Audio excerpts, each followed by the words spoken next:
Hi friends, welcome back to News Time. ഇന്ന് നമ്മൾ prepare ചെയ്യുന്നത് ടൂണ മസാലയാണ്. നമുക്കൊരു 3 മിനിറ്റിനുള്ളിൽ എങ്ങനെ ടൂണ മസാല പ്രിപ്പയർ ചെയ്യാൻ നോക്കാം. ആദ്യമായിട്ട് നമുക്കൊരു ഫ്രൈ പാൻ എടുത്തിട്ട് ഒന്ന് ചൂടാക്കാം. ഒന്ന് ചൂടായി വരുമ്പോൾ നമുക്ക് അതിലോട്ട് ഓയിൽ ആഡ് ചെയ്യാം. ഇനി നമുക്ക് അതിലോട്ട് ചെയ്യേണ്ടത് 3 സവാള ചെറുതായി കട്ട് ചെയ്തതാണ്. അത് നന്നായിട്ട് ഒന്ന് ഇളക്കി കൊടുക്കുക. പിന്നെ കുറച്ച് ഉപ്പ് അതിൻ്റെ കൂടെ ആഡ് ചെയ്ത് കൊടുക്കുക. രണ്ടും കൂടി നന്നായിട്ടൊന്ന് മിക്സ് ചെയ്യുക. ഇനി ഒരു 2 പച്ചമുളക് അതിലോട്ട് ആഡ് ചെയ്യാം. എന്നിട്ട് നന്നായിട്ടൊന്ന് ഇളക്കി കൊടുക്കാം. ഓക്കെ, ഇപ്പോൾ ഒന്ന് നന്നായി ചെറുതായി ചൂടായി വരുന്നുണ്ട്. ഇനി നമുക്ക് അതിലോട്ട് എന്ത് ചെയ്യാം, ഒരു 3 തക്കാളി ചെറുതായിട്ട് അരിഞ്ഞത് ആഡ് ചെയ്ത് കൊടുക്കാം. നല്ല പഴുത്ത തക്കാളി ആണെങ്കിൽ കൂടുതൽ നന്നായിരിക്കും. പുളി കൂടുതൽ ആവശ്യമുള്ളവർക്ക് വേണമെങ്കിൽ ഒരു തക്കാളി കൂടി വേണമെങ്കിൽ ആഡ് ചെയ്യാം. ഇനി ഇതിപ്പോൾ ഒന്ന് സെറ്റായി വരുന്നുണ്ട്. ഇനിയിപ്പോൾ ഒന്ന് എന്ത് ചെയ്യാം, നമുക്ക് കുറച്ച് ഇഞ്ചി വെളുത്തുള്ളി പേസ്റ്റ് അതിൻ്റെ കൂടെ ആഡ് ചെയ്ത് കൊടുക്കാം. അതൊന്ന് നന്നായിട്ട് മിക്സ് ചെയ്തെടുത്തതിന് ശേഷം നമുക്ക് കുറച്ച് കറിവേപ്പില അതിൻ്റെ കൂടെ ആഡ് ചെയ്യാം. ജസ്റ്റ് ഇതൊന്ന് വേവാൻ വേണ്ടി വെക്കുക. അപ്പോൾ ഒരു കുറച്ച് സമയത്തിനുള്ളിൽ തന്നെ നമുക്കൊന്ന് വെന്ത് കിട്ടും.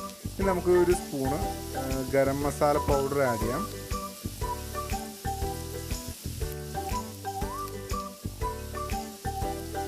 ഇനി നമുക്ക് നെക്സ്റ്റ് ആഡ് ചെയ്യാനുള്ളത് മുളക് പൊടിയും മഞ്ഞൾപ്പൊടിയുമാണ്.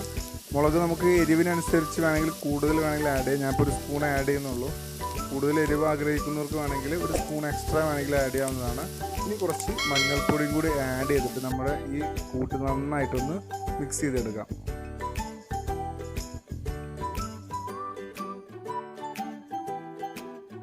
ഇപ്പോൾ ഏകദേശം നമ്മുടെ മസാല നന്നായിട്ടൊന്ന് വെന്തിട്ടുണ്ട്. ഇനി നമ്മൾ മെയിൻ ഇൻഗ്രീഡിയൻ്റ് ആയിട്ടുള്ള ടൂണ ഇതിലോട്ട് ആഡ് ചെയ്യാം. ടിൻ ടൂണയാണ്. അപ്പോൾ നമുക്ക് ടിന്നിൽ വരുന്നതാണ് നമ്മൾ. അപ്പോൾ നന്നായിട്ട് അതിൻ്റെ ഫ്ലഷ് പെട്ടെന്ന് വെന്ത് കിട്ടുന്നതാണ്. അധികം വേവിൻ്റെ ആവശ്യമില്ല. അപ്പോൾ നമ്മുടെ ഈ വെജിറ്റബിൾസിൻ്റെ ഈ ഒരു കൂട്ട് വേവുന്നതിൻ്റെ കൂടെ തന്നെ കിട്ടുന്നതായിരിക്കും. അതിന് കൂടുതലായിട്ടും ചെയ്യേണ്ട. അപ്പോൾ ലോ ഫ്ലെയിമിൽ ഇട്ട് തന്നെ നമ്മളിത് മെയിൻറ്റെയിൻ ചെയ്യുക. ഏകദേശം വേവ് നന്നായിട്ട് ആയെന്ന് തോന്നുമ്പോൾ നമ്മൾ എന്ത് ചെയ്യുക, കുറച്ച് കറിവേപ്പില കൂടി ഇട്ടിട്ട് ഒന്നുകൂടി നന്നായിട്ട് ഇളക്കി കൊടുക്കുക.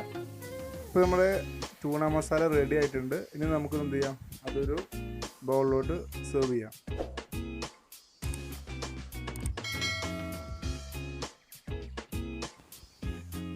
ചപ്പാത്തിക്കൊക്കെ നല്ല ബെസ്റ്റ് കോമ്പിനേഷനാണ്. അപ്പോൾ എല്ലാവരും ട്രൈ ചെയ്ത് നോക്കുക. അപ്പോൾ നിങ്ങളുടെ സജഷൻസൊക്കെ എന്നെ കമൻസിൽ അറിയിക്കുക. ഓക്കെ, ഇനി ആരെങ്കിലും എൻ്റെ ചാനൽ കണ്ട് സബ്സ്ക്രൈബ് ചെയ്യാത്തവരുണ്ടെങ്കിലും സബ്സ്ക്രൈബ് സപ്പോർട്ട് ചെയ്യുക. Okay guys, thanks for watching.